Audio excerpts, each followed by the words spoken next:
Bonjour à toutes et à tous et bienvenue à cette séance de Good Morning Market. Nous sommes le jeudi 14 février 2019.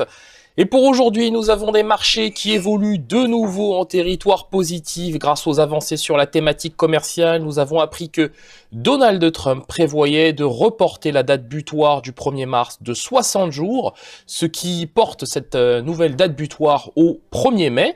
Et donc, ça va tout simplement laisser plus de temps aux parties prenantes, donc à la Chine et aux États-Unis, pour mieux discuter ce nouvel accord commercial entre les deux puissances économiques.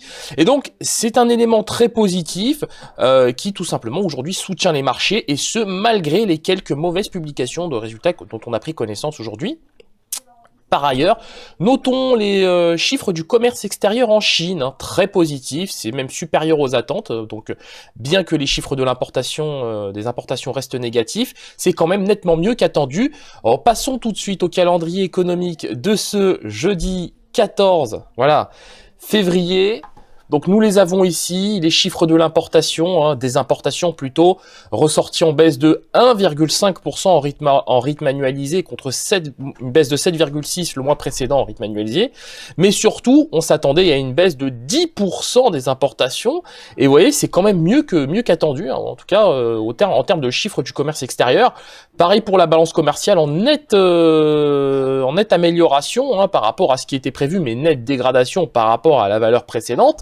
Et pareil, les exportations qui, elles aussi, bondissent de 9,1% rythme annualisé. Donc ça aussi, c'est une statistique de très très bon augure qui est en tout cas saluée ce matin sur les marchés financiers.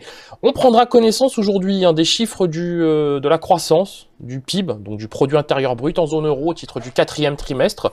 0,2% de croissance sur le seul 4e trimestre et 1,2 en rythme annualisé. On s'intéressera par ailleurs, après les chiffres de l'inflation hier, à l'indice des prix à la production, donc attendu à 0,1% au titre du mois de janvier.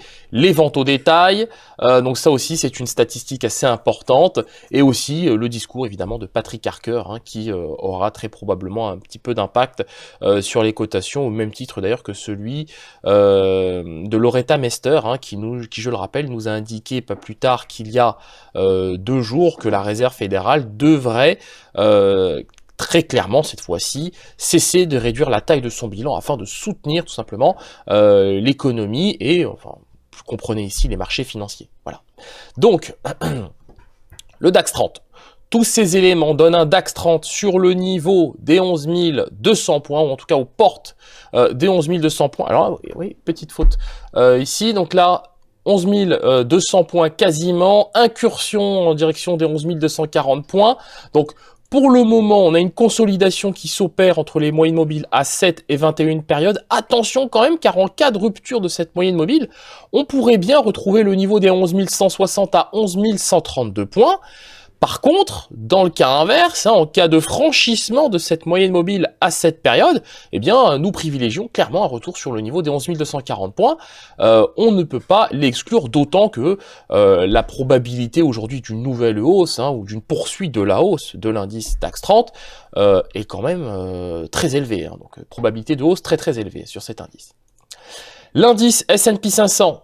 2756 points, donc c'est tout simplement un plus haut annuel. À l'image d'hier, on a des cotations qui sont très résilientes, donc en direction des 2760 points. Ça, c'est un niveau qu'on devrait voir aujourd'hui. Le niveau qui cristallise l'attention des opérateurs pour aujourd'hui, c'est celui des 2765 à 2770 points. Donc c'est une fourchette de prix. 2765 constitue un très bon objectif en tout cas pour aujourd'hui, et d'autant qu'on aura la semaine prochaine, donc le 22 février de mémoire, la séance des 3 sorcières. Et donc ça laisse de la place tout simplement pour une nouvelle hausse de l'indice, pourquoi pas en direction des 2780, mais bon, on n'y est pas encore. Pour le moment, l'idée aujourd'hui c'est de rallier, en tout cas à court terme, le niveau, plutôt la fourchette 2765-2770. Enchaînons avec le pétrole, hein, le pétrole qui a donc le WTI qui poursuit sa progression, retour visiblement sur le niveau des 55 $ le baril, toile de fond relativement positive et ce malgré l'augmentation des stocks de pétrole dont on a pris connaissance hier. Alors 3,6 millions de barils en plus pour la semaine terminée au 8 février, alors évidemment ce n'est pas une bonne statistique, néanmoins on constate une amélioration au niveau des stocks d'essence, des stocks de produits distillés. C'est pas encore ça, mais c'est quand même un petit peu mieux qu'attendu, ou plutôt moins pire qu'attendu. Donc, c'est un peu ce que saluent aujourd'hui les opérateurs. Et il y a aussi, bien évidemment, derrière cette hausse des prix du pétrole, l'apaisement des tensions commerciales sino-américaines et surtout ce probable recul de la date butoir du 1er mars de 60 jours. Donc, 1er mai, hein, donc nouvelle date butoir au 1er mai, c'est un élément qui a tout simplement vocation à soutenir les cours du pétrole. Rappelons aussi les chiffres du commerce extérieur en Chine, hein, qui eux aussi sont très positifs et qui soutiennent, on le voit en tout cas à l'écran, les cours du WTI. Donc c'est pour cette raison qu'on n'a pas de mal à dire qu'on n'a pas de mal à anticiper plutôt un retour sur le niveau des 55,5 à peut-être même 56,9 $ le baril, mais il faudra peut-être un peu plus de temps pour rallier ce niveau de prix. La paire USD-Yen, voilà, qui, conformément à notre scénario haussier, je le rappelle, poursuit son ascension en direction des 111,35 à 111,77. Alors, c'est lent, c'est vrai, ça met un peu de temps, mais on le voit ici, hein, la probabilité d'un retour sur cette fourchette de prix est de plus en plus importante. Donc, on conserve notre biais acheteur, tout simplement, sur cette paire USD-Yen.